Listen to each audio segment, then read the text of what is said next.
نوبت میرسه به 120 ثانیه با ایمیل ها و پیام های شما عزیزان. غلام وکیلزاده ممنون بابت کلیپ قشنگی فرستاده بودی. علی ایرانی شعر طنزت بسیار جالب بود، حتما به این شکل استفاده می‌کنیم. دوست گرامی میترا تصویری رو فرستادن، اسمشو گذاشتن پس از تحریم بنزین.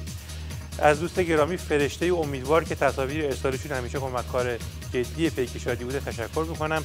بهرام تراکتور از تبریز یه مجموعه نقل قول‌های مزخرف در مزخرف احمدی نژاد فرستاده، بعد نوشته که بزرگترین مصیبت برای یک انسان این است که نه سواد کافی برای حرف زدن داشته باشد، نه شعور لازم برای خاموش ماندن. دوست گرامی شیرین ممنونیم بابت مطالب ارسالیتون و همینطور دوست و پشتیبان همیشگی پیک شادی پاتریس خیلی ازتون تشکر میکنم. فرشاد از مازندران نوشته که یکی رفته بود اعتکاف، وقتی برگشت گفتن چه حسی داری؟ گفت حس اصحاب کهف. گفتن چرا؟ گفت 3 روز رفتم مسجد، وقتی اومدم بیرون قیمت نون 3 برابر شده بود. محمد بیهقی کلیپ‌های طنز بسیار خوبی که فرستاده بود دستمون رسید، بخشی رو استفاده کردیم و بخشی رو هم در برنامه‌های بعدی استفاده خواهیم کرد. بهمن از تهران شعر کوتاهی نوشته: ماهواره ممنوع، اینترنت فیلتر، زندگی حروم، شعور گناهه. دغل و دروغ فت و فراوون، هوا آلوده است، فردا سیاهه.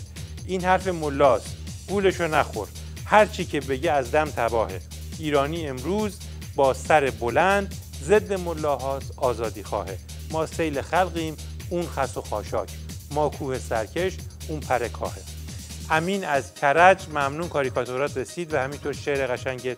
امیدوارم که ارتباطمون هرچه بیشتر مستمرتر بشه و بتونیم از هنرهات بیشتر استفاده بکنیم.